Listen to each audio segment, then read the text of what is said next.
הדובר האחרון, גם חבר, אדם שאני מכיר שנים רבות, פרופסור ג'פרי רובנסטיין מניו יורק יוניברסיטי, ידבר על דבר שהוא עסק בו מכמה היבטים, נראה מה שנשמע עכשיו על מחזורי הסיפורים בבבלי. תודה, בבקשה, פרופסור רובנסטיין.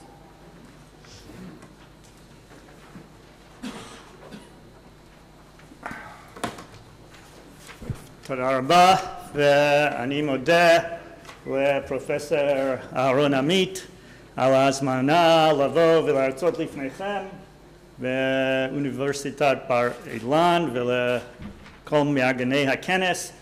זה כבוד גדול לבוא לאוניברסיטת בר-אילן, שהיא אחת מן המרכזים הכי חשובים בעולם לימודי היהדות מאז ועד עתה. ההרצאה תהיה באנגלית, אבל אחרי ההרצאה אני אשמח לקבל הערות או שאלות או תגובות או באנגלית או בעברית. אולם ביקורת רק בסינית. In 1994, Eli Asif published his monumental Sipur Ha'am Ha'ivri with 187 pages dedicated to Kufat Chazal, of which the last 37 pages focused on the story cycle. This section was a revision with but minor changes of an article entitled The Cycle of Tales in Rabbinic Literature, Machzor HaSipurim Be'agadat Chazal, published in the journal Jerusalem Studies in Hebrew Literature in 1990. The entire book was published in an excellent English translation in 1999. Yasif claimed that the phenomenon of the story cycle, namely a cluster of stories told in sequence, occurs frequently in rabbinic literature but has largely been ignored as scholarship is concentrated on the individual tale. And yet, a substantial number of stories appear in these story cycles, at least 350 stories in the 40 story cycles that Yasif identified of between 3 and 40 stories each, making the story cycle a significant organizing structure for rabbinic stories. Yasif posed the following questions, quote, what were the origins of the story cycles? Should we view them as collections of tales recorded as they were told orally by folk storytellers, or as the literary creation of those who put them into writing? In what manner were the groupings organized and edited, and by what artistic and ideological motivations were they inspired? End quote. Besides these questions, the central topic that Yasif pursued in his analysis of the individual story cycle was, quote, to identify its organizing principle. How can we describe the literary or ideational rationale which led the compiler to collect in one place a given set of tales and none other in that particular order? An appendix to the article listed those 40 story cycles, the number of stories in each cycle, and the main organizing principle or theme. You have this on the handout sort of after the two sugiyot. It's about page 5. Yasif notes, he puts this explicitly at the top, that this list is not meant to be an exhaustive list of all the collections of stories, Koptzei HaSipurim, but only the most important ones that are discussed in the article. Yasif categorized the story cycles into the following 5 classifications. 1, the framework grouping. 2, the generic principle, that is by topic, like stories of magic or humor. 3, the biographical cycle. 4, the Bible verse as a unifying principle. And 5, the principle of associative accumulation, hatzvira ha-associativit. This last category is the most extensively discussed and contains the most story cycles. Yasif emphasized that the story cycle, as opposed to the individual agadic tale, marked a significant change in literary production and even in culture. The impact of a series of stories on the audience was different than that of the individual story, and the impetus to organize disparate stories into a collection also reflected a new mentality. Hence, the phenomenon of the story cycle is indicative of at least 2 transitions in the history of rabbinic narrative. Of course, the placement of a story in a given cycle entails a transition from the original context of that individual story to its present context in a larger grouping. Sometimes we can trace part of that transition by the study of parallels in the Yerushalmi or other sources. Second, and more important, the story cycle, Yosef suggested, quote, constitutes a transitional stage between two modes of literary expression that transition from folktale to literary work, such as the collections of stories that emerged in the Middle Ages, like Chibur Yafeh Me'Yeshua and Sefer HaMaaseh. As such, this topic is a fitting contribution to this conference dedicated to transitions. Yosef's scholarship is innovative, breathtakingly vast, penetrating in its analysis, and masterful in its presentation of a great mass of data in a succinct and economic manner. Recall that Yosef was dealing with the story cycle in all of classical rabbinic literature, not in one individual corpus, and also with stories in all of Hebrew literature from the Bible through the modern period. Given this wide purview, Yosef's analysis of the story cycle in rabbinic literature in general, and in the Bavli in particular, was extremely impressive and incredibly comprehensive. However, because of the breadth of his work, we cannot expect Yosef to have completely and exhaustively analyzed each and every story cycle, nor comprehensively treated the story cycles of any one text, such as the story cycles of the Bavli. And Yosef explicitly acknowledges his list of story cycles is incomplete.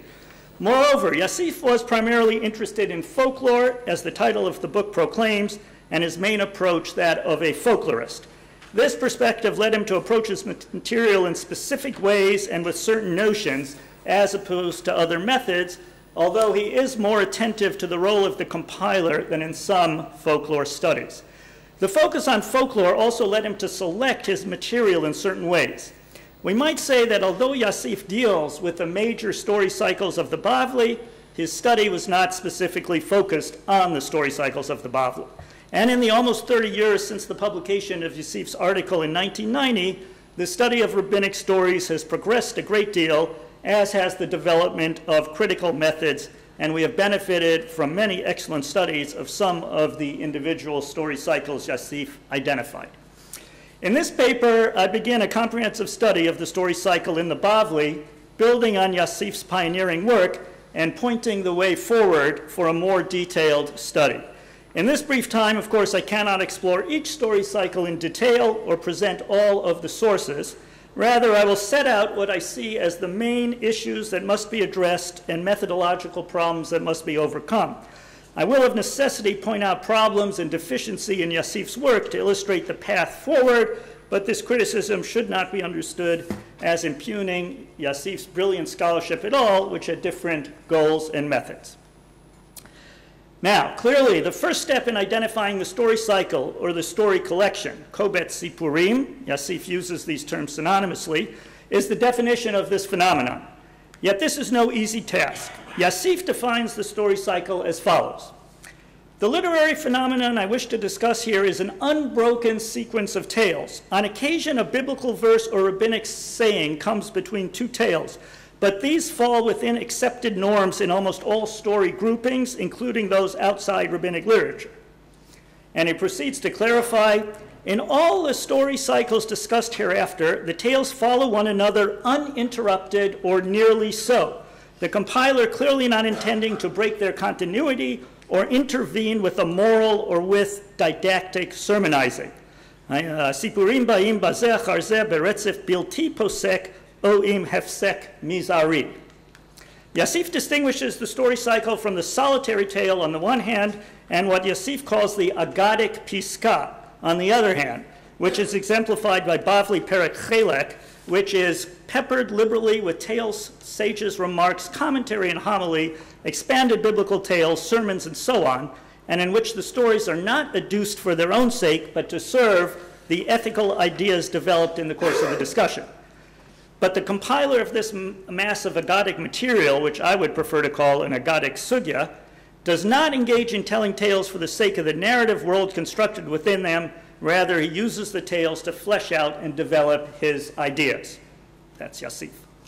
Both of Yosef's criteria, that the story cycle is uninterrupted or nearly so, and that the stories are not for the sake of developing the compiler's ideas, but for their own sake, are problematic.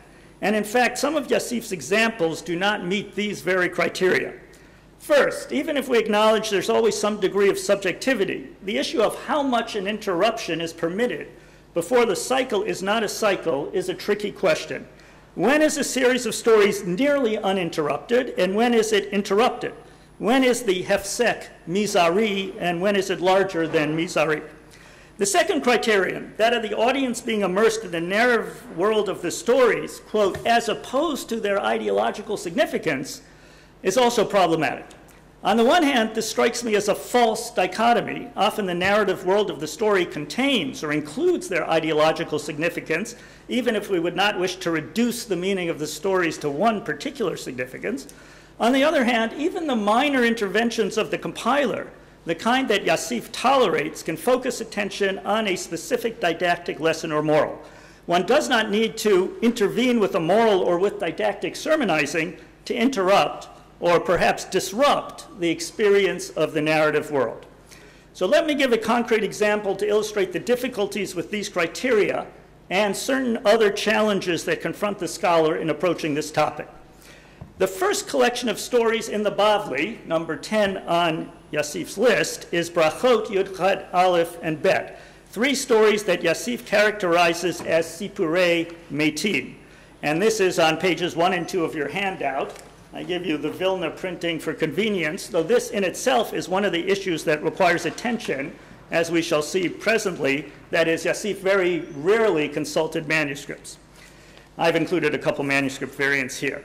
So when we look at this sugya, you can see that it in fact contains 5 stories, which are labeled as Sipur Aleph through Sipur He.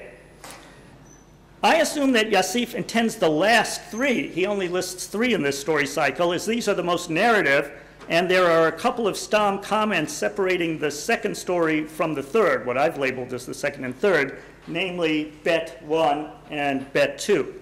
But this is in itself a wider problem with Yassif's list, as only in a few cases of his analysis of the stories does he identify the stories themselves, that is, saying, after the first story that deals with Rava and the second and third are about such and such. In a few cases, the stories can be identified very easily, especially those that have relatively few stories. But in other cases, the breakdown is unclear, and it's uncertain how Yassif arrived at his numeration. What are the 23 stories or whatever? So one major need of a comprehensive study of the story cycle in the Bavli is the identification of each story within each cycle.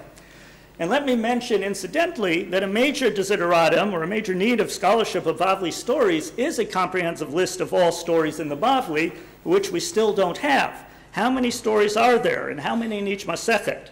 Okay, these are questions that need answering. And to digress slightly, another minor problem is that Yassif provides no definition of what constitutes a story. As is well known, this is not an easy question to answer, and there are competing definitions of the minimum threshold for a story as opposed to a narrative or a list or a dialogue. And another major question that has to be addressed is that of what we might call the halachic story. As a folklorist, Yassif was interested in Agadah, but we know the distinction between halakha and Agadah is not always self-evident, nor can these modes always be distinguished easily. There are many series of halachic stories, that is, halachic story cycles, that appear in the Bavli but not considered in Yassif's work, as they're not folklore but products of the Rabbinic Academy. Whether these halachic story cycles should be considered together with the story cycles of Agadah or in a separate study is also a significant question. But to return to our sugya, nachzor le'inyanenu, as they say. One can see that between stories Gimel and Daled and Hay, and after Hay, we have some brief glosses of the compiler. I'll sort of put them in shading. This is what Yassif apparently means by a story cycle that, although not uninterrupted, is nearly uninterrupted, the Hefsek Mizari. But if this is the case, why not include Sipur Bet, which is separated from Sipur Gimel by similarly brief comments? Indeed, in most of the manuscripts, instead of reading Amri in Bet 1, several manuscripts have Amar Le, which would then be the response of one of the sons of Rabbi Chia to the other within the story, and not be the voice of the compiler or editor. Maybe even Omri can also be read that way, that is, as part of the dialogue within the story, although it can be taken as the voice of the editor, or at least a level of discourse outside of the story, which would be more of an interruption and seems to be how Yasif took it. The next comment, velo, which is bet 2, is missing in a couple of manuscripts, which would mean that the third story follows more directly the second story. In some, there's no reason not to include the second story, which would make this a cycle of 4 stories. But to push matters slightly further, we might also include story 1, which is separated by a few more of the Stam's comments. You can see Aleph 1 and Aleph 3. I put Aleph 2 in the standard typeface that is unshaded because it is the continuation of the words of Rebbe Chia within the story, the continuation of his memra. He first responds with the meaning of Ki hachayim yodim sheyamutu, which I've underlined there, and then explains the second half of the verse in section Aleph 2, only his words are interrupted by the Stam, who adds drashot on the rest of the verse and an Ika de'amre. This is clear from the parallels in Yerushalmi Brachot, in Kohelet Rabbah, and Yalkut Shimoni, where Rebbe Chia quotes the second half of the verse immediately. Another brief comment in Ibayit Ema is added in Aleph 3. In any case, although we have slightly more of an interruption, because this story also concerns whether the dead know about the living, it could well be considered part of the story cycle, and we would have a cycle of 5 stories. These considerations illustrate the difficulty of defining the boundaries of the story cycle. And to address now the second aspect of Yasif's definition, the narrative world of the story as opposed to the moral lessons the compiler or editor wishes to teach us. In this case, the interest of the sugya and the way the stories are introduced and glossed brings us out of the narrative world, in my opinion, or perhaps we should say they constrict the narrative world.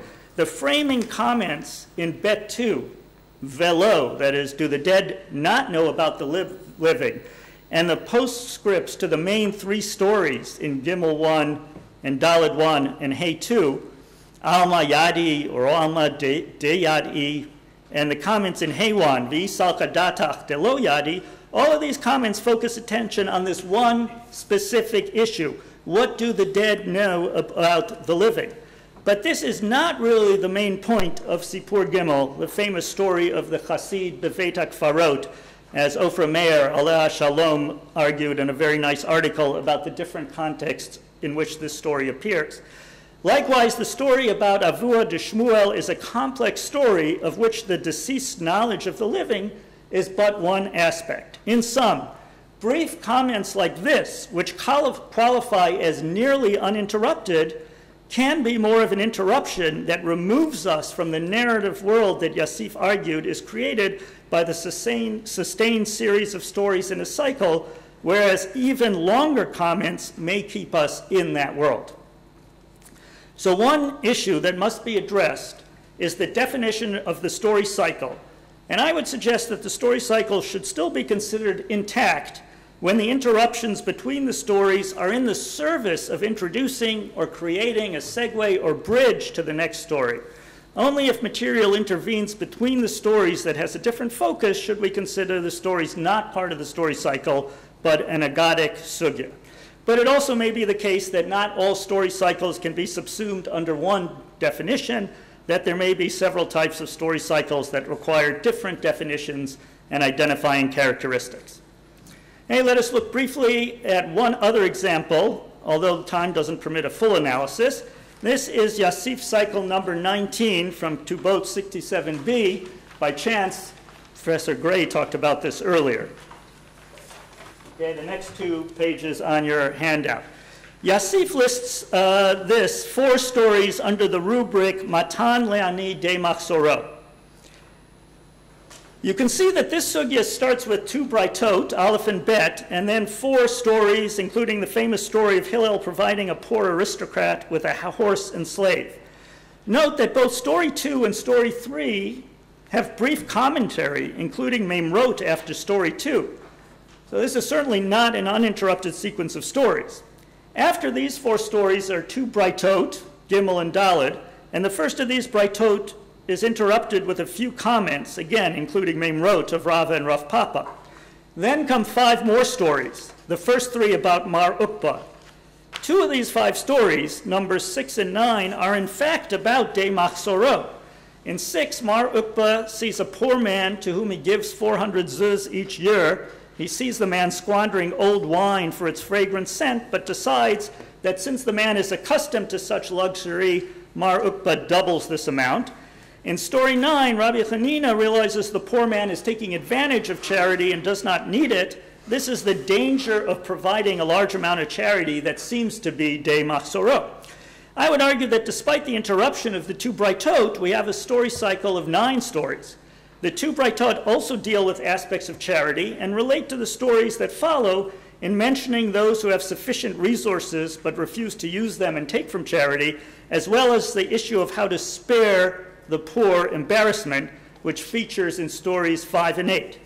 But even if these Braitot are considered too large an interruption, the second set of 5 stories should be counted as another story cycle and added to the list. In addition, although I don't have time for details, versions of stories from both the first set of 4 in the Bavli and the last 5 are found in the same story cycle in Yerushalmi Peah, which is number 2 on Yassif's list, although it's always possible that a story cycle in the Yerushalmi has been split into 2 story cycles in the Bavli. Another issue that must be asked is what exactly Yassif means by the compiler or the editor, the orech of the story cycle, and whether this compiler is to be identified with the Bavli editors, the Stamayim, or whatever term you prefer. Or to put this question more generally, are the story cycles the work of the Bavli editors, or did the editors draw on existing story cycles? If the latter, to what extent did they transmit the story cycle unchanged, and to what extent did they rework the cycle as they did, say, halachic sugiyot and individual stories they received from the land of Israel, like we saw in Amram Trupper's study. These questions were not really addressed by Yassif, who was more interested in matters of folklore and may not have distinguished between these 2 editors, that is, the Bavli editors and the compiler editor of the story cycle. In the Sugya and Brachot 18a to b that we examined, there's little doubt that the Bavli editors are responsible for the story cycle. The Sugya is made up in large part of the story cycle, and the anonymous Aramaic phrases that gloss and introduce the stories derive from the Bavli editors. However, in other cases, the answer is not so self-evident. The well-known story cycle of the seafarers, the Sipurei or Dei Hayam in Bava Batra 73 to 74, a lengthy cycle of 22 stories, number 25 on Yassif's list, is uninterrupted by any of the phrases that introduce, conclude, or link the stories. And there's only one brief Stamaitic gloss in the entire series that clarifies one detail in one of the stories. It's possible that the Bavli editors took this entire story cycle in its present form from another source, but it's equally possible they put it together themselves by combining stories from disparate sources. Or take the stories about Hillel in Shabbat 30b to 31a, 4 stories, it's number 11 on Yassif's list. Here too, the series of 4 stories is not interrupted by any editorial comments, and in fact the 4 stories are tightly integrated by the opening and closing lines. Tanu Rabbanan, Le'olam Yehei Adam Anvatan Kehilel, Ve'al Yehei Kapdan Keshamai, and at the end, Amru, Kapdanuto Shel Shamai, Biksha Letordenu Min Ha'olam, Anvatanuto Shel Hillel Karvenu Tachat Kanfei Shechina. In this case, it looks at first glance as if the editor of the Sugya found this 4-story cycle intact and integrated it into the Sugya in Masechet Shabbat. However, this conclusion should not be made in haste. Amram Trupper has shown that the Bavli unit of stories is a later reworking of 3 stories found in Avot de Rabbi Natan, which seem to have been reworked from their earlier forms, and so the entire cycle could be the work of the Bavli editor of the Sugya. To ask this question in slightly different ways, what is the relationship between the story cycle and its sources? The question was of minor interest to Yassif, yet this question has much to shed light on the origins and development of rabbinic story cycles on the one hand, and the Bavli editor's compositional techniques on the other. Shama Friedman, in his foundational article, La Agada Historit Batalmud Bavli, shows that the Bavli editors of the story cycle in Bava Metzia 83a to 84b, which is number 23 on Yassif's list, received 2 story cycles from Eretz Yisrael, one from Psikta Rav Kahana B'Shalach, and one that appears twice in the Yerushalmi in Kilayim and Ketubot, which the Bavli editors combined and supplemented and reworked dramatically. This example is paradigmatic of at least one type of story cycle in the Bavli. The Bavli editors received a story cycle, but glossed, reworked, and greatly expanded it into a composition of their own creation. Thus, we can divide story cycles into 3 main types, depending on the role of the Bavli editors. First, cycles composed by the Bavli editors, like Brachot 18a to b. Second, story cycles the Bavli editors received and then reworked and expanded, like Bava Metzia 83b to 84b. And third, story cycles that the Bavli editors received and transmitted without intervention, perhaps including the Sipurei Yordei Hayam, maybe the stories of Hillel. However, I wonder whether these and other possible candidates for this third category really exist. That is, whether the Bavli editors passed on any story cycle unchanged, and it may not be possible to answer this question with certainty. Tzarich iyun gadol, as they say. So too, it's worth asking about the function of story cycles within their halachic context, as this has much to teach us about the function of Agadah in the Bavli in general and story cycles in particular, and also about the process of composition of Bavli sugiyot. Some story cycles are directly related to their halachic contexts and seem to explain, justify, or problematize halachic rulings. For example, the very, very well-studied sugya in Ketubot 62b, number 18 on the list, about rabbis who leave their wives to study Torah. I think you're only allowed in this room if you've written on that sugya or taught it to your students multiple times or lectured about it in the Knesset or something like that. This story cycle is directly related to the halacha of the Mishnah that allows students to leave their wives for purposes of Torah study, and the Bavli tradition that extends the time they're allowed to be away. The story cycle, we might say, is essentially the sugya to that halacha. Likewise, the example from Brachot 1880b is related to the halachot discussed earlier in the sugya, respect for the dead, connected to the Mishnah that deals with mi shemeto mutal lefanav, and the sugya that includes in the halachic discussion a directive not to walk in a cemetery with tefillin or a Torah scroll so as not to offend the deceased. On the other hand, some story cycles have nothing to do with their halachic context, such as the stories of Ein Mazal Yisrael in Shabbat 156b, it's number 11 on the list, or the stories about Rabbi Yeshua ben Hanania and the Athenian elders in Bechorot 8b to 9a, number 30, and the story cycle of the seafarers, Sipurei Yordei Hayam, in Bava Batra mentioned above. One important question is the function of these story cycles that are not connected to their halachic context, which we might call self-contained or independent story cycles. These collections are closer to the medieval collections of stories, such as Chibur Yafeh Me'eh Yeshua, which stand on their own, and are not contextualized in connection with the Mishnah or Halacha or with a biblical verse, as are the story cycles found in Midrash Rabbah. These self-contained story cycles of the Bavli, therefore, constitute a different stage in the transition from the narrative creativity of rabbinic literature to that of the medieval collections. Conclusions. Clearly, the story cycle in the Bavli is a large topic that requires a great deal of study. Eli Asif has provided a brilliant start to this project. More research is needed as to the definition of the story cycle, a complete accounting of all story cycles, the role of the editor, and the relationship to earlier sources, among other questions.